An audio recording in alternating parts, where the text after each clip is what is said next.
नमस्कार, मैं हूं मृत्युंजय कुमार झा और हमारा खास शो सस्ता तेल या महंगाई का खेल। और ये सवाल, ये शो इसलिए क्योंकि हम नए साल की अब बात कर रहे हैं और नए साल में एडिबल ऑयल सेक्टर का पूरा आउटलुक क्या है, इसी पर आज का ये हमारा खास शो है। और आज के इस शो में हम आपको बताएंगे कि 2023 में खाने के तेल के दाम बढ़ेंगे, घटेंगे, क्या होगा, डिमांड सप्लाई का सिचुएशन क्या होगा, किसानों के लिए कितना अच्छा साल रहेगा जो तिलहन के किसान हैं।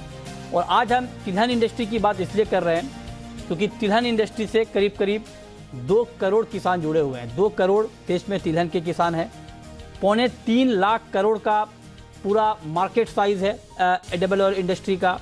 10 लाख लोग सीधे तौर पर जुड़े हुए हैं तिलहन के कारोबार से, और इनडायरेक्टली तो आप गिन नहीं सकते क्योंकि आप देख लीजिए देश में कितना बड़ा रिटेल चेन है और बाकी के कारोबार हैं ऑयल के, तो उसकी गिनती तो करना बहुत मुश्किल काम है। लेकिन 10 लाख डायरेक्ट इसमें इन्वॉल्व हैं जो ऑयल और ऑयल सीड के ट्रेड में, तो बहुत बड़ा मार्केट है एडिबल ऑयल का। और आपको याद होगा कि 2022 में एडिबल ऑयल के मार्केट में क्या खलबली मची थी जब यूक्रेन और रूस का युद्ध शुरू हुआ। दुनिया भर में तेल को लेकर हाहाकार मचा और भारत चूँकि एक बड़ा कंज्यूमर है, बड़ा बायर है, बड़ा इंपोर्टर है, लिहाजा हमारे ऊपर भी बहुत बड़ा इम्पैक्ट हुआ है। तो उस पर हम बात करेंगे डिटेल में। और आज की चर्चा में हमारे साथ 3 खास मेहमान जुड़ रहे हैं।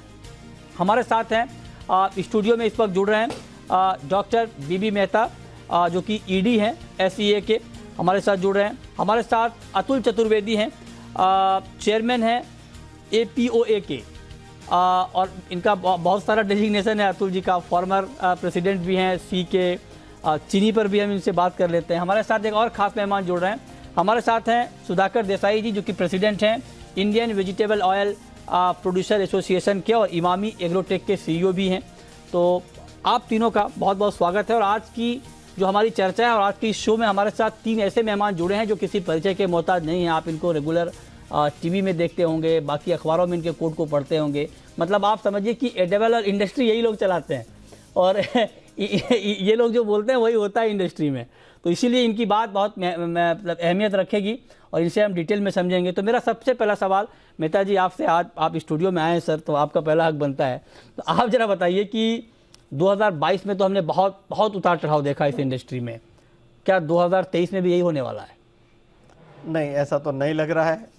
जो अभी इंटरनेशनल सिचुएशन है, we are used to with Ukraine war, वो तो ऐसा लगता है भाई चलता रहेगा। अभी Indonesia is learn a lesson of banning the palm oil, तो मेरे ख्याल से मार्केट स्टेबल रहेगी और प्रोडक्शन भी बड़ा है। अगर आप देखें कि भी प्रोडक्शन ऑयल सीड की बड़ा है, ऑयल की अवेलेबिलिटी 7 मिलियन बढ़ने वाली है पूरे साल में। तो ऐसा, और भाव जो लास्ट ईयर हाईएस्ट लेवल पे जो भाव थे उसे अभी आधे है, तो एक कंफर्ट लेवल पे है। और अभी लोकल में भी देखें तो सोयाबीन 5,700 में है, या तो मस्टर्ड 6,700 में क्विंटल है, which is a comfortable level for consumer है और किसान के है। और इतना में चढ़ उतर इस साल में नहीं देखता नहीं है कि भाई ज़्यादा डिफरेंस होगा। मार्केट स्टेबल रहनी चाहिए अनलेस कोई इंटर से कोई आपत्ति आ जाए, या तो अर्जेंटीना का जो क्रॉप का भी नंबर आ रहा है कि काफ़ी सोयाबीन का क्रॉप का डैमेज हुआ है, फिर भी ओवरऑल साउथ अमेरिका का क्रॉप ज़्यादा है। पाम का प्रोडक्शन भी, पाम ऑयल का प्रोडक्शन भी और 3 मिलियन बढ़ रहा है। 80 मिलियन का प्रोडक्शन है, तो वो भी एक कंफर्ट लेवल है। 2-3 फैक्टर है, बायोडीजल में कितना यूज होगा। बायोडीजल में पहले लास्ट ईयर 50 मिलियन का यूज होगा, तो टोटल प्रोडक्शन जो है रफली अबाउट 250 मिलियन का वेजिटेबल ऑयल का प्रोडक्शन वर्ल्ड में है। उसमें 20% लगभग 50 मिलियन बायोडीजल में जाता था। ये साल अभी फोरकास्ट दिख रहा है 56 मिलियन टन बायोडीजल में चला जाएगा। अच्छा, अगर ज्यादा बायोडीजल में गया तो definitely it will bring a pressure on the price. या पर जहां तक इंडिया का सवाल है, we are sitting on a buffer stock of 2.7 million ton. और जैसे इंपोर्ट नवंबर में भी देखा 15.5 लाख टन आया, दिसंबर का भी जो अंदाज है वो भी 15-16 लाख टन भी है। अच्छा, तो we are on a comfortable level पे है, सप्लाई चेन भी कंफर्टेबल है और गवर्नमेंट भी शांत है कि पॉलिसी में बदलाव नहीं कर रही है। अच्छा, तो आप कह रहे हैं कि जो धड़कन खाने के तेल ने 2022 में बढ़ाई थी, वो धड़कन 2023 में नहीं बढ़ा, खाने की तेल की वजह से नहीं बढ़ेगी। आप कह रहे हैं कि मार्केट स्टेबल रहेगा। लेकिन अतुल जी, आपसे बहुत उम्मीद है सर, आप चूंकि एशियन पाम ऑयल एसोसिएशन के चेयरमैन हैं और जब जब आप इतने बड़े एसोसिएशन की नुमाइंदगी कर रहे हैं सर, तो पाम चूंकि हम बहुत बड़े पैमाने पर इंपोर्ट करते हैं और पाम ने बहुत रुलाया है सर 2022 में। मतलब आप देखिए कि एक वक्त में 8,000 रिंगिट के ऊपर चला गया भाव, उसके बाद फिर बहुत तेज़ गिरावट आई। इंडोनेशिया ने जब बैन किया तो हमें लगा पता नहीं अब तेल मिलेगा भी कि नहीं मिलेगा। हमने बहुत कुछ देखा 2022 में। अब जरा आप बताइए सर कि अभी फिर से दाम बढ़ने लगे हैं, 3 महीने में 20-22% पाम के दाम बढ़ गए हैं। पाम से कुछ राहत मिलेगी सर नए साल में? आपको नए साल की पहले से मैं मुबारकबाद देता हूँ। मेरा ये मानना है मृत्युंजय जी कि जो चाइना में ये जो कोविड के बाद ओपनिंग की है और कंट्री को खोला है, इससे डिमांड काफी स्ट्रांग रहेगी पाम की। और पाम और सोया का जो गैप हो गया था $400-450 का, वो मैं समझता हूँ कि वो गैप कम होगा। वो गैप कम होगा, पाम ऊपर जाएगा और सोया को थोड़ा नीचे आना पड़ेगा। तो मेरा तो ये मानना है कि पाम काफी स्ट्रांग रह सकता है आने वाले दिनों में भी। और पाम आज भी सबसे ज्यादा कंपेटिटिव तेल हिंदुस्तान में पाम ही है, या वर्ल्ड में सबसे ज्यादा कंपेटिटिव तेल पाम है। तो पाम की डिमांड बहुत स्ट्रांग रहेगी। और सबसे बड़ी जो फैक्टर रहेगा आने वाले दिनों में कि वो बाजारों को स्पाइक भी कर सकता है कि चाइना की जो इकोनॉमी खुल रही है ना, इससे ओवरऑल कमोडिटी कॉम्प्लेक्स भी ऊपर हो सकता है। अच्छा। और मैं समझता हूँ, देखिए चाइना हो सकता है कि सोयाबीन में भी भयंकर खरीदारी करे। तो ये सब फैक्टर्स बाजारों को थोड़ा ऊपर ले जा सकते हैं, ना कि स्टेबल रखें। अच्छा। तो मैं समझता हूँ कि प्राइजेस थोड़े बढ़ सकते हैं। ओ, मतलब आप तो बिल्कुल सर साफ तौर पर कह रहे हैं कि राहत की उम्मीद ना करें, दाम यहाँ पर बढ़ जाएंगे। अच्छा, ठीक है।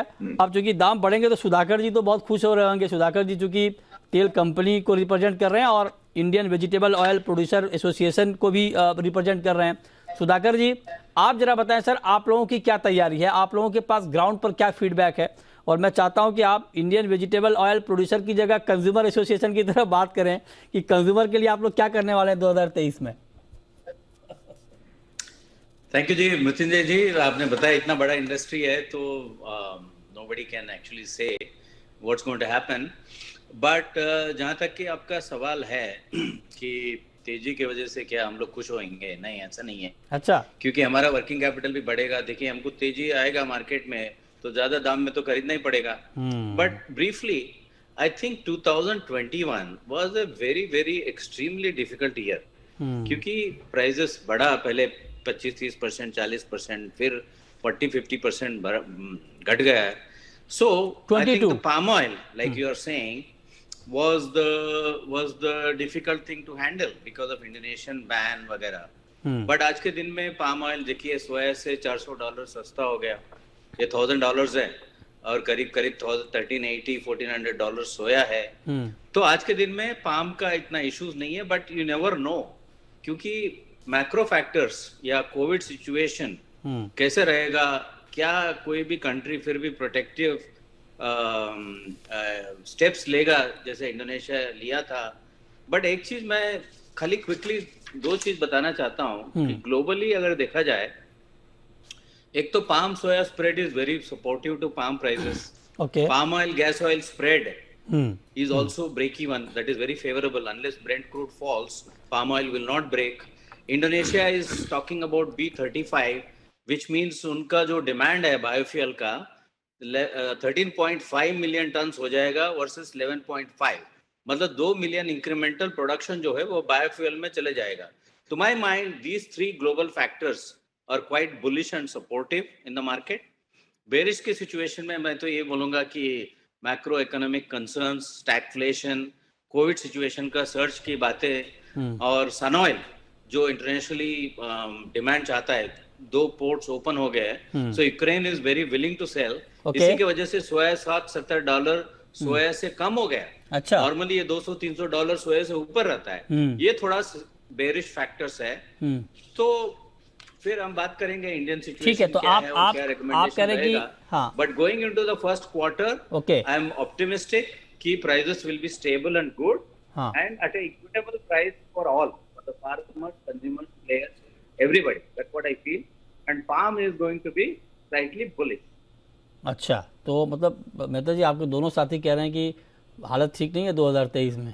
आप बेशक नए साल के मौके पर आप चाहते नहीं कि लोगों का मजा खराब हो, आप कह रहे हैं कि स्टेबल रहेंगे, लेकिन दोनों लोग कह रहे हैं कि दोनों एक्सपर्ट हैं। हाँ, मगर मैं थोड़ा फंडामेंटल पे जा रहा हूँ। जो अवेलेबिलिटी है काफ़ी ऊपर है, वर्ल्ड वाइड अवेलेबिलिटी ज़्यादा है, लोकल में भी अभी लोकल प्रोडक्शन बढ़ रहा है। लास्ट ईयर हमारा लोकल प्रोडक्शन 107 लाख का था। इस साल जैसे मस्टर्ड का क्रॉप दिख रहा है वो भी काफ़ी प्रोडक्शन बढ़ाए गए। तो आई वॉन्ट बी सरप्राइज कि लोकल प्रोडक्शन कम से 115 लाख टन तक पहुंच जाए। अच्छा, अगर हाँ लास्ट ईयर 107 के सामने 7 से 8 लाख टन ज़्यादा होगा, क्योंकि इस समय सोयाबीन का क्रॉप जो हम लास्ट टाइम 105 है, इस साल 120 है। अच्छा, ग्राउंड नट का और 85 लाख का क्रॉप है ग्राउंड नट का, और मस्टर्ड जो लास्ट ईयर 105 110 की जगह पे आई वॉन्ट बी सरप्राइज 120 से 125 लाख तक पहुंच जाए, क्योंकि एकरेज बढ़ा है। 90 लास्ट ईयर 92 लाख के सामने ऐसा लगता है कि ये साल 95 96 लाख तक एकरेज हो जाएगा, क्योंकि फाइनल नंबर आएगा। और अब तक जो वेदर रिपोर्ट है वो वेरी कंफर्टेबल है, पॉजिटिव दिखा रहा है। साथ में प्राइस कंफर्टेबल है, सबसे मॉइस्चर है, और पानी भी है रिजॉल्व। कंफर्टेबल किसके लिए है सर प्राइस? नहीं क्रॉप के लिए नहीं, तो हमारे लिए नहीं, आज कंफर्टेबल है। मैं जो किसान की बात कर रहा हूँ, किसान को अच्छा 6,000 से 6,700 से जो भाव मिल रहा है वो कंफर्टेबल लेवल पे है। तो definitely he will use all his opportunity. क्योंकि पानी देना है तो पानी देगा, खाद देना है तो खाद देगा, वो सोचेगा नहीं, क्योंकि उसके सामने मिल रहा है। तो मेरे ख्याल से ऐसा लग रहा है कि मस्टर्ड का भी क्रॉप अच्छा होगा, तो ओवरऑल डोमेस्टिक अवेलेबिलिटी बढ़ेगी। अच्छा, plus we are sitting on the high stock. Last year की बात करें, लास्ट ईयर दिसंबर में अपना स्टॉक था 16 लाख था, आज ये दिसंबर में 27 लाख का स्टॉक पे बैठे हैं। अच्छा, तो वो भी है। तो एटलीस्ट जैसे सुधाकर जी ने भी बोला first quarter will be comfortable, I fully agree, first quarter will be comfortable. Palm में थोड़ा ऊपर नीचे हो सकता है because of the biodiesel mandate and other thing, पर ओवरऑल मेरे लगता है कि भाई ठीक रहेगा, मार्केट ठीक रहेगी, कोई अलार्मिंग लेवल पर नहीं है। 5-10% ऊपर जाए तो 5-10% नीचे जाए, एक अलग चीज है, वो तो होने वाला ही है। एग्री कमोडिटी है, you never know what can happen. और इंटरनेशनल मार्केट भी ऐसी है, अगर कोई ताइवान का कुछ हो गया तो यहाँ कुछ हो गया तो उसके वजह से मार्केट खुल सकती है। और अभी चाइना की एक जरूर है जो अतुल जी ने बताया कि चाइना कोविड का जो डर था वो डर नहीं दिख रहा है, चाइना खुल रहा है, तो उसका वहां से भी डिमांड आ रही है। That will put A pressure on the price, buying पे प्रेशर आएगा। अच्छा, पर इंडिया इज फुल्ली कवर्ड। ये साल ये दिसंबर में भी कम से कम 10 लाख टन माल आ रहा है पाम ऑयल का, शायद 3.25 लाख टन सोयाबीन है, 2 लाख से ज्यादा सनफ्लावर आ रहा है। अच्छा, तो 15 से 15.5 लाख टन आ रहा है। नॉर्मली ये पीरियड जहां हमारा फुल क्रशिंग होता है, अच्छा, अभी 10-11 लाख से ज्यादा माल नहीं आता था। इसके सामने 15 लाख आ रहा है। 15 लाख आ रहा है, तो वो भी एक रीजन है। मतलब मेहता जी अपने आप में एक डेटा बैंक में देखिए, इनके सामने पूरा कंप्यूटर मतलब ये बिल्कुल मतलब इतना पढ़ते हैं कि हाथ से नोट करके पूरा डेटा इनके सामने अभी पड़ा हुआ है। तो अतुल जी, अब मेहता जी कह रहे हैं कि आप लोग खामखा डरा रहे हैं, सिचुएशन बहुत बेहतर है, इंडिया की सप्लाई को लेकर दिक्कत नहीं है। 27 लाख टन का स्टॉक पड़ा है compare to 16 lakh ton last year का। अभी भी इंपोर्ट बढ़ रहा है, मस्टर्ड का उत्पादन बढ़ने वाला है, सोयाबीन का रिकॉर्ड उत्पादन हुआ है। तो ये मैं आपसे जानना चाहता हूं सर, ये तो मजाक की बात है, लेकिन ये जो डोमेस्टिक फैक्टर हैं हमारे सप्लाई के, मस्टर्ड का उत्पादन बढ़ने वाला है, सोयाबीन का अच्छा हुआ है, 85 लाख टन अभी मेहता जी ने बताया कि ग्राउंडनट का है, इंपोर्ट हम बड़े पैमाने पर कर ही रहे हैं। तो क्या इंडिया में सर सिचुएशन ठीक है? अगर थोड़े बहुत 5-10% ऊपर नीचे हो तो अलग बात है, लेकिन क्या 2022 वाला सिचुएशन तो नहीं होगा ना सर कि 30-40% दाम एक झटके में बढ़ जाए, अगर ऐसा कुछ होगा तो? आपको मैं एक चीज शेयर करूं, मेहता जी को हम लोग वॉकिंग एनसाइक्लोपीडिया बोलते हैं। बिल्कुल है सर, अभी तो सिटिंग एनसाइक्लोपीडिया बने हुए हैं, अपने सामने डेटा लेकर बैठे हैं। करेक्ट। जहां तक जो मेहता जी ने जितनी भी बातें बोली उन सबसे मैं सहमत हूं, पर एक ही चीज जो बहुत बड़ा फैक्टर है हिंदुस्तान में और वर्ल्ड में, और हिंदुस्तान और चाइना के कंटेक्स्ट में ज्यादा रेलेवेंट है, कि हम लोगों की जो डिमांड है, डोमेस्टिक डिमांड, इस साल हम लोग एक्सपेक्ट करते हैं कि ऑलमोस्ट 5% बढ़ेगी। अच्छा, बढ़ेगी। अगर पिछले साल अपना कंजम्पशन 22.5 मिलियन टन था हिंदुस्तान का, तो इस साल कोई ताज्जुब नहीं होगा कि अगर ये 24 मिलियन टन के आसपास हो जाए।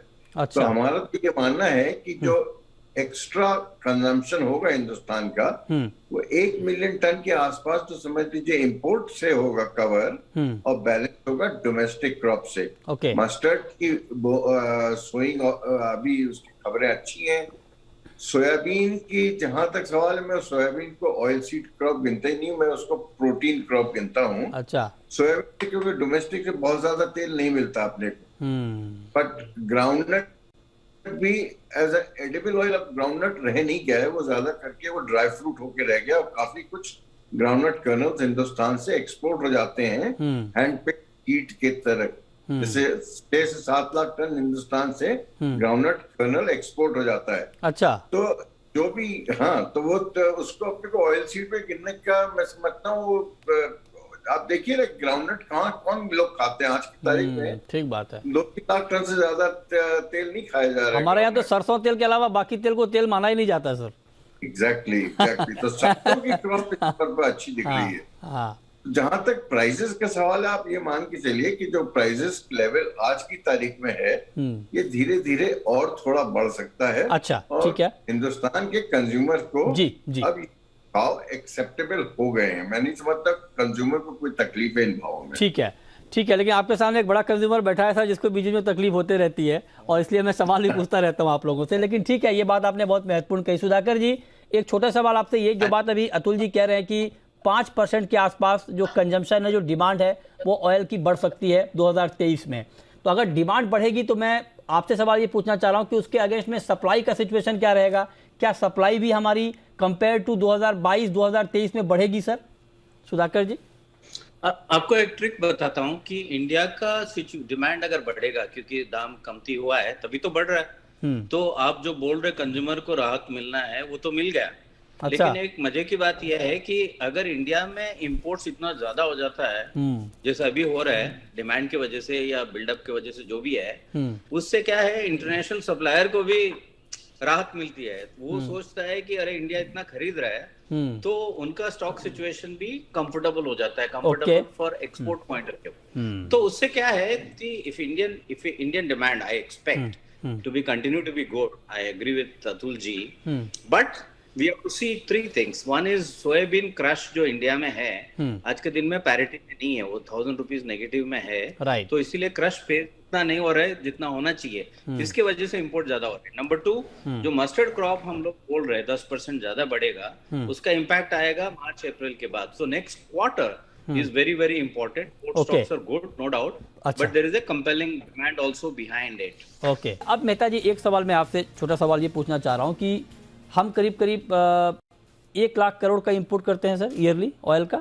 हाँ जी। और एक्सपोर्ट हम अगर ऑयल मिल को पूरा जोड़ लें, बाकी मस्टर्ड ऑयल मिल या बाकी जो कैस्टर का करते हैं, टोटल मेरे ख्याल से 50,000 करोड़ के आसपास। सही बात है। तो ये फिगर ऊपर नीचे मतलब उल्टा होगा क्या कि हम एक्सपोर्ट ज्यादा कर पाए, इंपोर्ट कम करें? इसके लिए क्या करना पड़ेगा? नहीं, अगर आप इफ यू गो बैक 10 साल पहले, उस समय एक्सपोर्ट ज्यादा था, इंपोर्ट कम था। अच्छा। लास्ट 10 साल में इंपोर्ट ऑफ एडिबल ऑयल बढ़ता रहा और एक्सपोर्ट अपना प्रैक्टिकली स्टैग्नेंट रहा है। जैसे आज हम इंपोर्ट एडिबल ऑयल का करते हैं, उसका कम से कम 1 लाख, अभी मैं एनुअल कर रहा हूँ, ये साल 1 लाख करोड़ होगा, उसे एक्सपोर्ट है। तो अगर ऑयल मिल का एक्सपोर्ट का कुछ 12,000 करोड़ का होगा, कैस्टर ऑयल एंड डेरिवेटिव का 10,000 करोड़ होगा, castor oil seed another 12 crore होगा, और बाकी का जो चीज लगा के कम से 50,000 करोड़ का एक्सपोर्ट हो रहा है। अच्छी क्वांटिटी में एग्री प्रोडक्ट एक्सपोर्ट हो रहा है, पर सामने जो तेल आ रहा है इतना महंगा और इतना ज्यादा आ रहा है, उसके वजह से आज हमारा सेक्टर नेगेटिव है। एक्सपोर्ट कम है, इंपोर्ट ज्यादा है। अच्छा। कब क्या हो सकता है कि भाई that's a import of edible कब कम हो सकता है? जब भी अपना खुद का प्रोडक्शन बढ़े, प्रोडक्टिव बढ़े। तो उसके लिए तो आज 10-15 साल का प्रोग्राम बनाना पड़ेगा, तभी आप इंपोर्ट जो आज 60% डिपेंडेंस है वो 15-20% पे लेके आ सकते हैं। ऐसा नहीं कि नहीं ला सकते, उसके लिए विजन चाहिए, प्रोग्राम चाहिए, और गवर्नमेंट को फंड का भी अलाउ करना चाहिए। हम 2-3 साल से बात कर रहे हैं कि national mission on edible oil, वास्तविकता में कहाँ है? तो वो एक जरूरी है कि आज 10,000 करोड़ रुपया पर एनम दीजिए आप, तो और उसके वजह से प्रोडक्टिविटी बढ़ सकती है। क्यों? मैं आपको एक उदाहरण दे रहा हूँ। 1987 में हमारा प्रोडक्शन था 12 मिलियन टन का, 87 डिपेंडेंस काफी कम थी, तभी national mission on edible oil seeds चालू हुआ था, और 5 साल में 12 मिलियन से 22 मिलियन हो गया प्रोडक्ट, और डिपेंडेंस कम होकर 3% ईयर हो गई थी। तो क्यों हम रिपीट नहीं करें?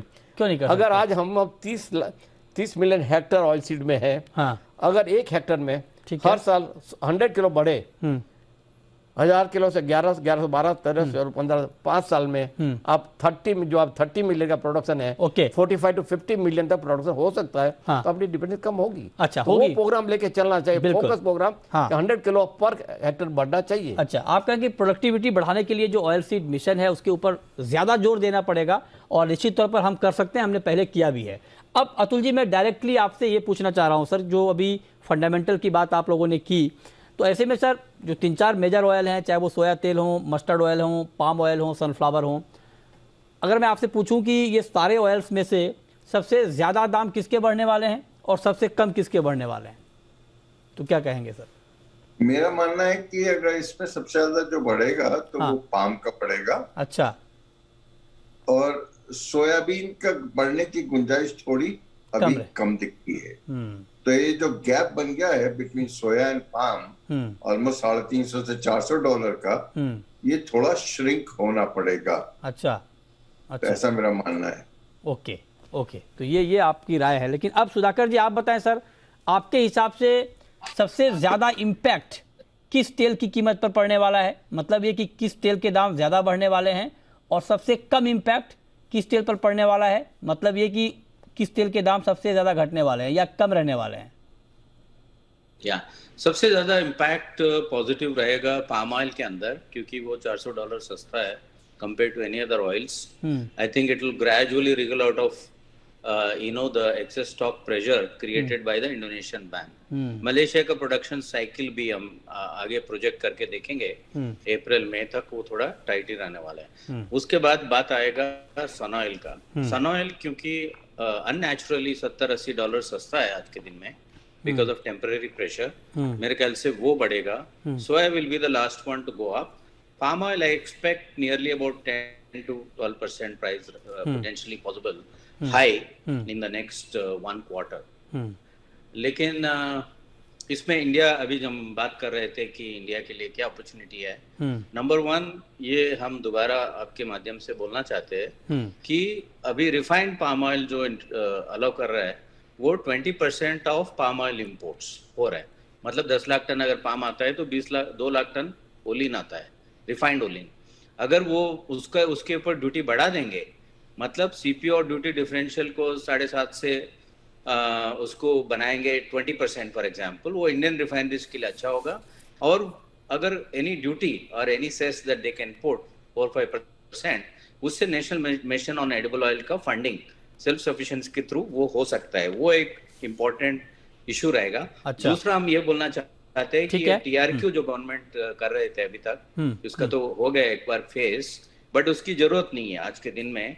एंड नंबर 3, जो भी स्टॉक कंट्रोल तो निकल गया, डोमेस्टिक एक्सचेंजेस भी धीरे धीरे खुल सकता है। तो जो हाई प्राइस एनवायरनमेंट में 2022 में जो भी स्टेप्स लिए, उसको ग्रेजुअली 1 by 1 अनलॉक कर सकते हैं, तभी हम नया अपॉर्चुनिटीज को देख पाएंगे। ओके, ये डिटेल में आपने बताया कि क्या क्या संभावनाएं हैं, दाम कितने बढ़ेंगे। और आज की इस चर्चा में जो तीनों एक्सपर्ट हैं, तीनों मतलब बात जो ये निकल कर आई, अगर आप एक लाइन में हेडलाइन अगर आप जानना चाहें तो 2023 में तेलों के दाम बढ़ सकते हैं, लेकिन बहुत ज़्यादा नहीं। जो बात मेहता जी कह रहे हैं कि कंफर्टेबल सिचुएशन रहेगा, घटने की उम्मीद आप ना करें, लेकिन हाँ बहुत ज़्यादा दाम बढ़ जाएंगे उसकी संभावना भी नहीं है, थोड़ा बहुत ऊपर नीचे होता रहेगा। लेकिन हाँ, सप्लाई के मोर्चे पर तीनों एक्सपर्ट की राय एक है, सप्लाई को लेकर हमारे यहाँ कोई दिक्कत नहीं है, कोई पैनिक नहीं है। तो आप अगर कहीं से कोई गुमराह करने वाली खबर आपके पास आए कि सप्लाई को लेकर दिक्कत हो गई, आप उस पर यकीन ना करें। 3 इंडस्ट्री के दिग्गज को आप सुन रहे हैं जो कह रहे हैं कि सप्लाई का सिचुएशन 2023 में नए साल में ठीक रहेगा। बहुत शुक्रिया मेहता जी आपका, सुधाकर जी आपका, अतुल जी आपका हमारे साथ आज की इस खास चर्चा में जुड़ने के लिए और बताने के लिए कि 2023 में तेलों के दाम क्या रहने वाले हैं।